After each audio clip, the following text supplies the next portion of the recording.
AP నీటి దోపిడీతో తెలంగాణలో సాగు తాగునీళ్లకు కటకట. మాజీ మంత్రి జగదీష్ రెడ్డి తెలంగాణకు ఏమైనా ద్రోహం జరిగిందంటే దానికి కాంగ్రెస్ పార్టీ, బీజేపీ, చంద్రబాబు నాయుడు, ఆయన శిష్యుడు రేవంత్ రెడ్డి బాధ్యులని మాజీ మంత్రి జగదీష్ రెడ్డి అన్నారు. తెలంగాణ కోసమే పుట్టిన పార్టీ బీఆర్ఎస్ అని చెప్పారు. నీళ్లలో నిప్పులు పుట్టించి ఉద్యమం నడిపిన పార్టీ తమదన్నారు. మా చేతిలో ఉన్న కాలం 9.5 ఏళ్ళు అడుగు కూడా పెట్టనీయలే. 9.5 ఏళ్ళు అడుగు కూడా పెట్టనీయలే. మేము ఒక్కసారి వస్తే తన్ని పంపించేసినాం. మేము అనుకున్న పద్ధతిలో నీళ్ళు వదిలినాం సాగర్ నుండి. మీరు వచ్చి చేదగాని రండలు మీ వ్యక్తిగత అవసరం కొరకు, మీ స్వార్థ ప్రయోజనాల కొరకు వాళ్ళకు తలొగ్గి, ఓడు చంద్రబాబు నాయుడుకి తలొగ్గి, ఓడు మోడీకి తలొగ్గి ఈ రాష్ట్ర ప్రజలకు ద్రోహం చేసుకుంటూ మీరు మాట్లాడతారా? బీజేపీని అనడానికి వణుకు పుడుతుంది.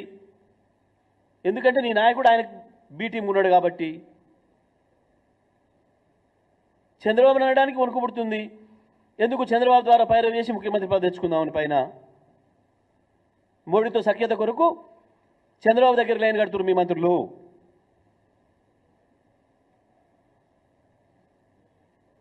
జగన్ పిలిచి అన్నం పెట్టిరు. బుద్ధుండాలి మాట్లాడడానికి. పక్క రాష్ట్ర ముఖ్యమంత్రి ఎవడన్నా వస్తే గౌరవం ఉండేవాడన్నా పిలిస్తే పెడతాడు. చంద్రబాబు ముఖ్యమంత్రి 3 రోజులు కాకముందే తీసుకొచ్చి రూమ్లో కూర్చోబెట్టుకొని సాటుకు మాట్లాడుకొని పోయినావు. నీ మంత్రి పోయి స్వయంగా ఆంధ్రప్రదేశ్ పోయి చంద్రబాబు మమ్మల్ని గెలిపించి వచ్చాడని చెప్పిండ్రు. సోయిందానికి ఏమన్నా మాట్లాడేటప్పుడు ఉత్తమ్ మమ్మల్ని కల్పించింది చంద్రబాబే, తెలుగుదేశం అని చెప్పుకొని వచ్చిండు మీ మంత్రిపై.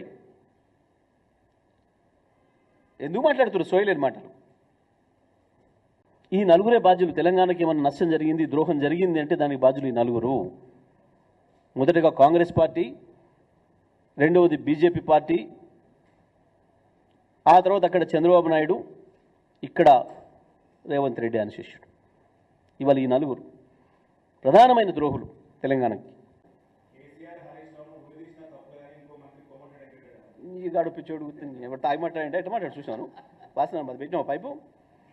ఈ మైక్ కాదు అని ముందు పైకి పెట్టి మాట్లాడారు. ఇప్పుడు మాట్లాడిస్తే గంత సోయల గురించి వెళ్ళి మేము మన మనిషి లెక్కిందలే కడతలేము.